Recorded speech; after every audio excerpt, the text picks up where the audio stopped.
कहाँ तक लिखूं मैं नारी की कहानी को।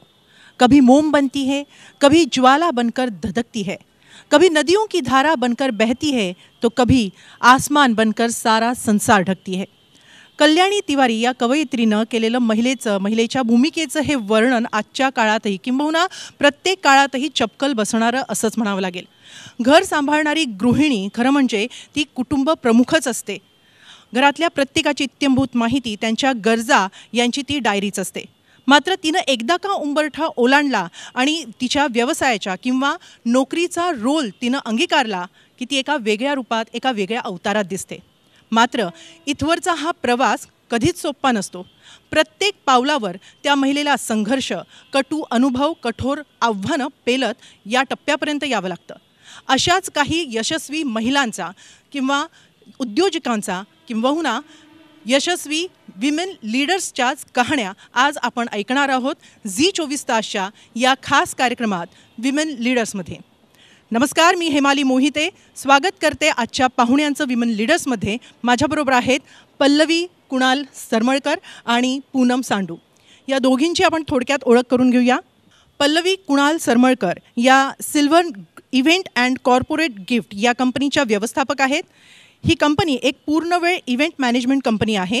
मुंबईतून काम करणाऱ्या या कंपनीनं आपल्या व्यावसायिकतेनं अनेक कार्यक्रमांचं रूपडं बदललं आहे। जगभरातील अनेक ब्रँडचे इव्हेंट्स सिल्वरनं यशस्वीपणे साकारले। गेल्या 14 वर्षांपासून ते या क्षेत्रात कार्यरत आहेत। तसंच पल्लवी या सामाजिक क्षेत्रातही कार्यरत असतात। तर पूनम सांडू या इंटिरियर स्पेसेसच्या सर्वेसर्वा। दोन मोठ्या उद्योजक घराण्यांमधून आलेल्या पूनम सांडू यांनी परिवाराच्या पारंपरिक व्यवसायात न उतरता वेगळ्या क्षेत्रात स्वतःची एक वेगळी ओळख निर्माण केली। कल्पकतेला कठोर मेहनतीची जोड दिल्यामुळेच पूनम सांडू यांच्या इंटिरियर स्पेसेसचं नाव आज घरोघरी ओळखीचं झालंय। घरची जबाबदारी आणि व्यावसायिक जबाबदारी यांचा योग्य ताळमेळ राखत गेल्या 15 वर्षांपासून पूनम सांडू इंटिरियर डिझायनिंगच्या क्षेत्रात कार्यरत आहेत। पुन्हा एकदा या दोघींचं आपण या कार्यक्रमामध्ये स्वागत करूया आणि त्यांचा आजवरचा इथवरचा प्रवास कसा झाला, त्यांचे अनुभव काय सांगतायत हे आपण जाणून घेणार आहोत। पल्लवी, प्रथम तुमच्याकडे येते। गेल्या 14 वर्षांपासूनचा तुमचा हा सिल्वर बरोबरचा प्रवास नेमका कसा सुरू झाला आणि आजवर हा प्रवास कसा झालाय त्याबद्दल आधी सांगा। सर्वप्रथम मला इथे बोलवल्याबद्दल मी झी 24 तासचे आभार मानते आणि पूर्ण टीमचे आभार मानते। तर माझा हा प्रवास माझ्या कॉलेजच्या काळातच सुरू झालेला। जेव्हा मी कॉलेजमध्ये होती तेव्हा मी इव्हेंट्स करायची, म्हणजे जे पर डे बेसिसवरती आपल्याला कामं भेटतात।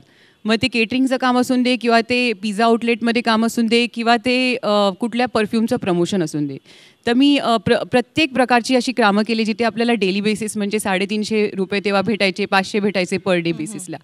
तर ते सर्व कामं मी करायची जेव्हा माझं कॉलेज चालू होतं। आणि जेव्हा माझं कॉलेज संपलं, म्हणजे माझं ग्रॅज्युएशन झालं, तेव्हा माझी एवढी बाकीची जी मित्रमंडळी होती ते लोक सगळे जॉब शोधायला लागले, कोण MBA करायला लागलं, कारण माझं ग्रॅज्युएशन BMSमध्ये कंप्लीट झालं आहे। तर त्याच्यानंतर मी हेच जे काम करत होती पर डे बेसिसवरती हे मी चालू ठेवलं। तर तेव्हा मला भरपूर प्रश्न आले का तू हे काम कशाला करतेस, आता तू जॉब वगैरे बघ।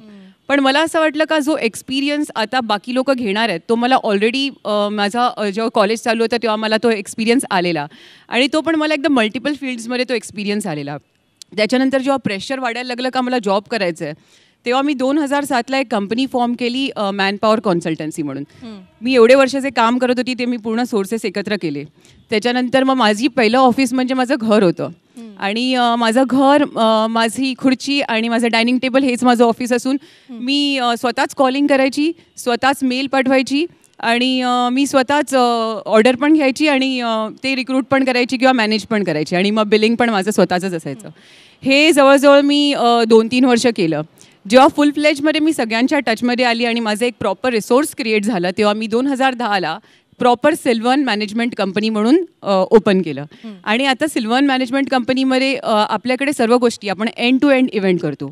आपण व्हेन्यू बुकिंगपासून लॉजिस्टिकपासून सर्व प्रकारचे इव्हेंट करतो। मग ते बर्थडे पार्टी असून दे, वेडिंग इव्हेंट असून दे किंवा कुठलाही इव्हेंट असून दे, कॉर्पोरेट इव्हेंट असून दे, ते आपण करतो। त्याच्यानंतर मग मी 2014 साली सिल्वन कॉर्पोरेट गिफ्टिंग कंपनी ओपन केली. याच्यासाठी पण मला बरीच मेहनत करायला लागली.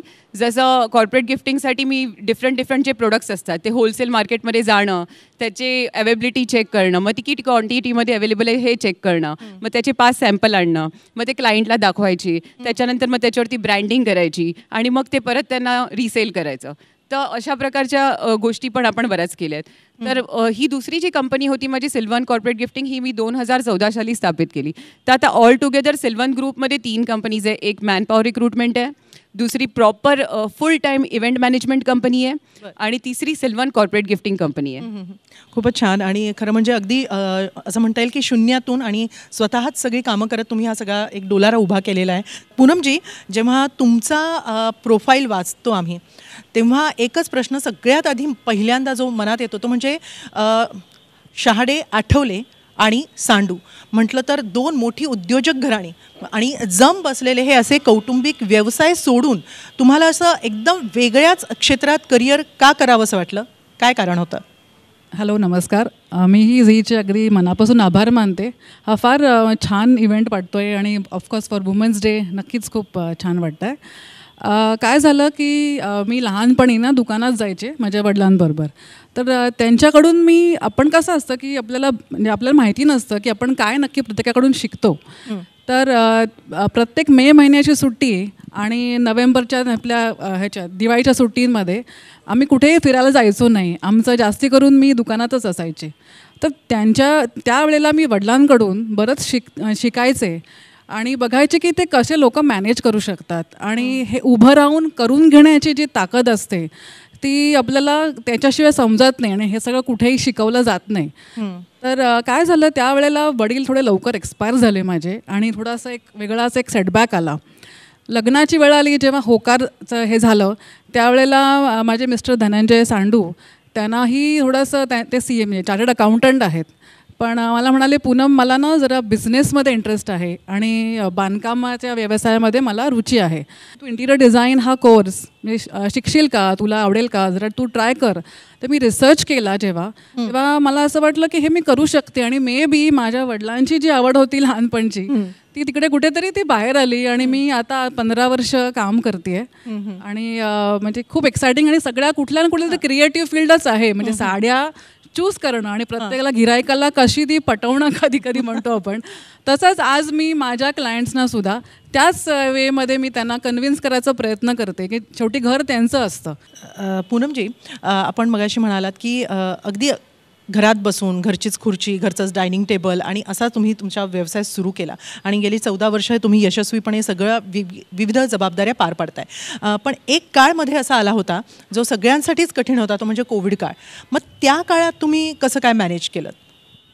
तर माझं जी कंपनी आहे ती फुल स्पीडमध्ये होती त्यावेळेला 2019मध्ये. म्हणजे तुम्ही असं बोलू शकतात का फुल 100च्या स्पीडमध्ये आपली गाडी चालली आहे आणि माझ्याकडे पूर्ण बुकिंग होते ऑलरेडी. 2020चे 6 महिन्यांचे प्रॉपर बुकिंग होते आणि अचानक जानेवारीला लॉकडाऊन लागला.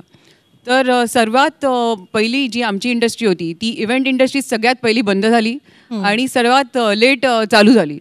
तर आम्ही खूप सफर केलं आहे ह्याच्यामध्ये. असं नाही आहे की म्हणजे सर्व गोष्टी चांगल्या आल्या, भरपूर सफर केलं आहे. त्याच्यामध्ये भरपूर प्रॉब्लेम असे आले का एक तर स्टाफ होता, तर त्यांची तर काळजी घेतलीच पाहिजे कारण ते तुमच्या वाईट प्रसंगी कामाला आल्या तर तुम्ही पण त्यांच्या या टायमाला पाठीशी उभं राहिलं पाहिजे. तर आपण स्टाफला पण सपोर्ट केलं, एकही स्टाफ काढला नाही, त्यांना प्रॉपर सपोर्ट केलं. त्याच्यानंतर मग जसं मी सोशल ॲक्टिव्हिस्ट पण आहे तुम्हाला सांगितलं, तर त्यावेळेला मी जेवढे लोक पण होती ज्यांना प्रॉपर राशन वगैरे त्याची गरज होती ते आपण अवेलेबल करून केलं.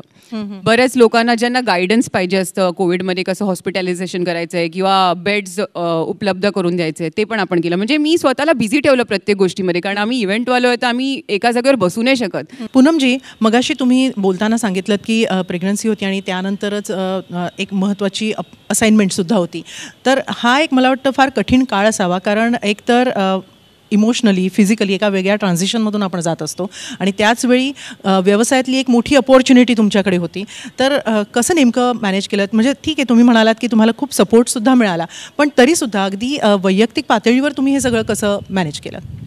मला अजूनही तो दिवस आठवतोय की मी असं विचार करायचे मी का करते हे कारण फार अवघड आहे ही गोष्ट. तुम्ही जसं म्हणता तसं की 10 दिवसाच्या बाळाला गरज आहे का एवढं जायची. तर आपल्याकडे कसं 40 दिवस तरी म्हणतात मिनिमम तुम्ही घरी थांबा, कारण तोपर्यंत बाईची रिकव्हरी झालेली नसते. पण काय आलं, ऑलरेडी हे क्लायंट खूप थांबले होते माझ्याकरता आणि मला म्हणाले Poonam can you please start म्हणजे नाव, कारण काय तर खूप डिले होतोय तर ते बरोबर नाही ना लोकांच्या दृष्टीने सुद्धा. तर 10 दिवस झाले आणि मला ना लिटरली तसं फिलिंग आलं की एखादं लढवय्या जसं एक हे करतो ना आपण, म्हणजे रिकव्हरी नाही झालेली असताना सुद्धा आपण जेव्हा एखाद्या फील्डवर जातो, कारण इंटिरियर डिझाईन हे काही घरी बसून करण्यासारखी गोष्टच नाही आहे आणि एवढं लेबर असतं आजूबाजूला. तर मला कुठेही म्हणजे इन्फेक्शन पण नको व्हायला, कारण ते परत माझ्या बाळालाही इन्फेक्शन होईल. आणि असं खूपदा झालं की रात्रीभर तो म्हणजे माझा मुलगा रडायचा आणि सकाळी उठून मी लवकर जायचे कारण ट्रॅफिक नसायचा, तर पटकन कामं करून यायची. पण ते बाळाला आपल्या देताना, आपल्या तान्या बाळाला देताना आपल्याला फार त्रास होतो त्या गोष्टीचा. पण आई तेच म्हटलं, आई असल्यामुळे अजिबातच मला त्रास झाला नाही.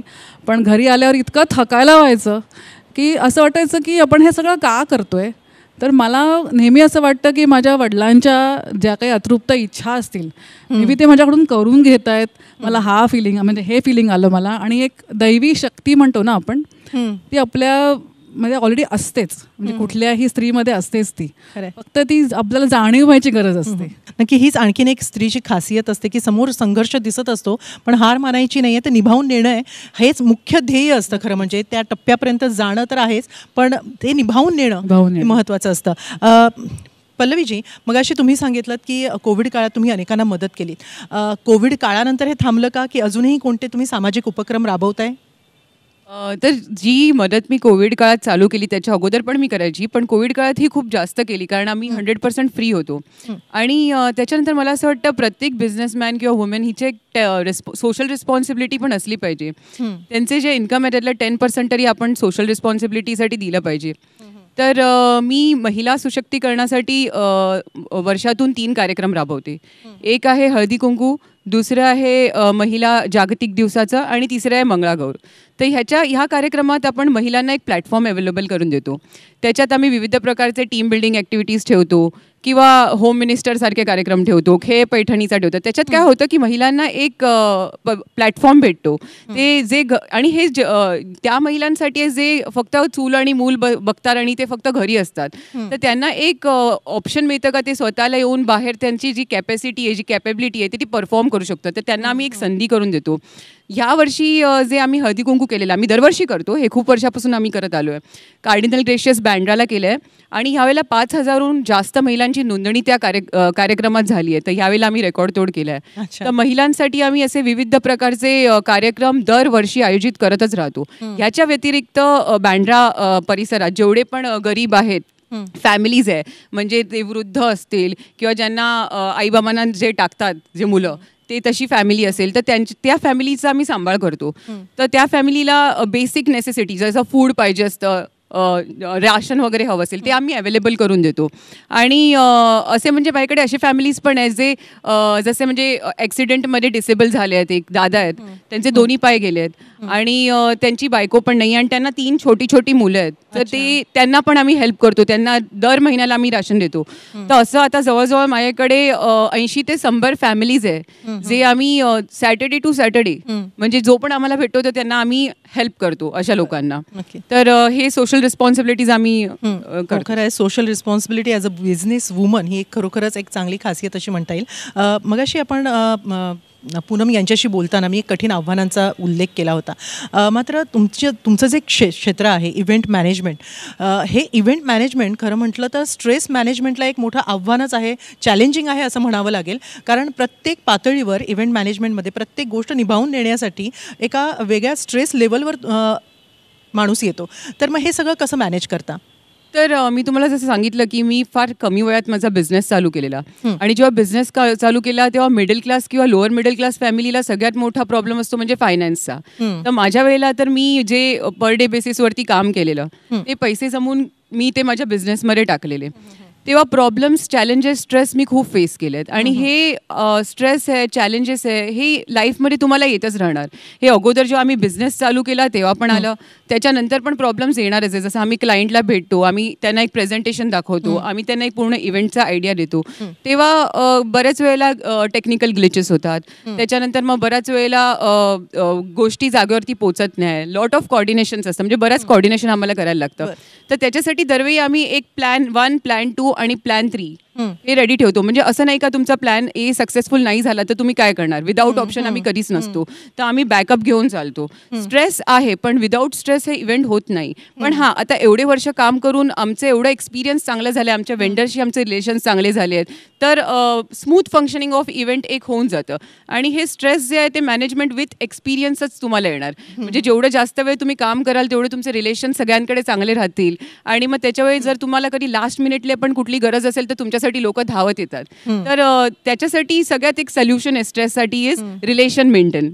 हे रिलेशन आपण जर कोणाकडे चांगलं मेंटेन केलं तर तुम्हाला जर लास्ट मुमेंटला पण कुठली गोष्ट पाहिजे असेल तर ते तुम्हाला 10 जागेवरून ती गोष्ट भेटणार.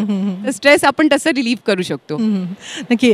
पूनमजी, एक असं विचारायचं होतं, 15 वर्ष तुम्ही या क्षेत्रात आहात, जसं तुम्ही सांगितलं तुम्हाला खूप पाठिंबा मिळालेला आहे, सपोर्ट मिळालेला आहे, पण अशाही काही मुली तुमच्या क्षेत्रात येत असतील किंवा येऊ पाहत असतील की ज्यांना कोणत्याही प्रकारचा सपोर्ट नाही आहे. तर मग अशा मुलींना किंवा तरुण पिढीला तुम्ही काय सांगाल जे या क्षेत्रात येऊ पाहत आहेत आणि करिअर करू पाहत आहेत?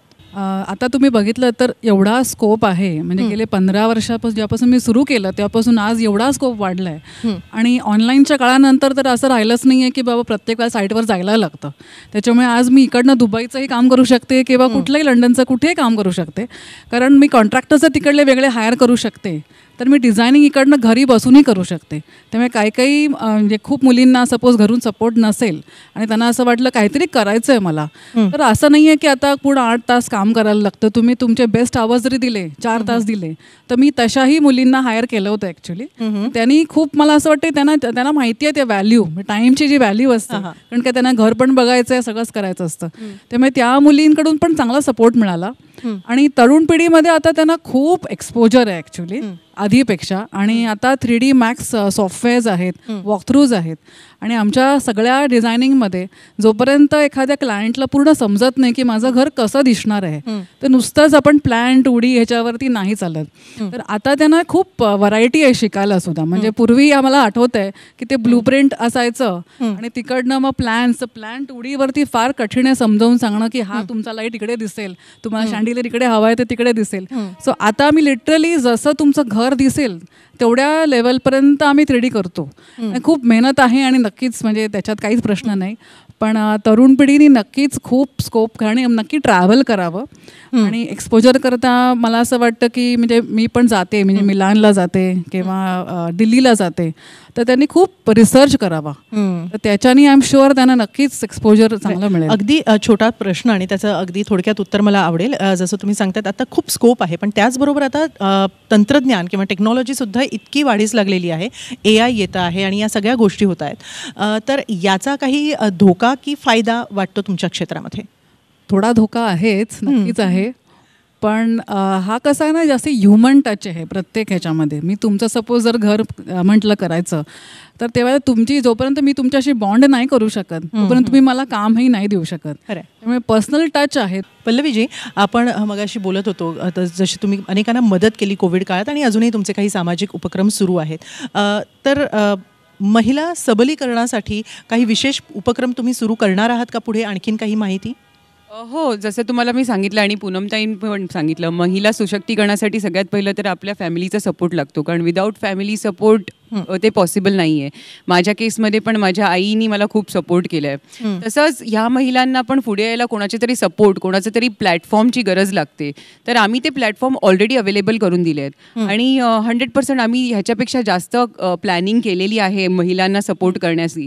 आणि कारण प्रत्येक महिलात एक शक्ती आहे, ती शक्ती पुढे आली पाहिजे. म्हणजे इच्छाशक्ती, ज्ञानशक्ती, क्रियाशक्ती स्वरूपिणी. म्हणजे स्त्री एक शक्ती आहे, नारी एक शक्ती आहे. ते तिला ओळखलं पाहिजे, तिला त्याची जाणीव झाली पाहिजे. जसं पूनमताई बोललेला की स्त्रींमध्ये शक्ती आणि त्याची जाणीव होणं फार गरजेचं आहे आणि त्याच्यासाठी प्लॅटफॉर्म अवेलेबल करून दिलाच पाहिजे.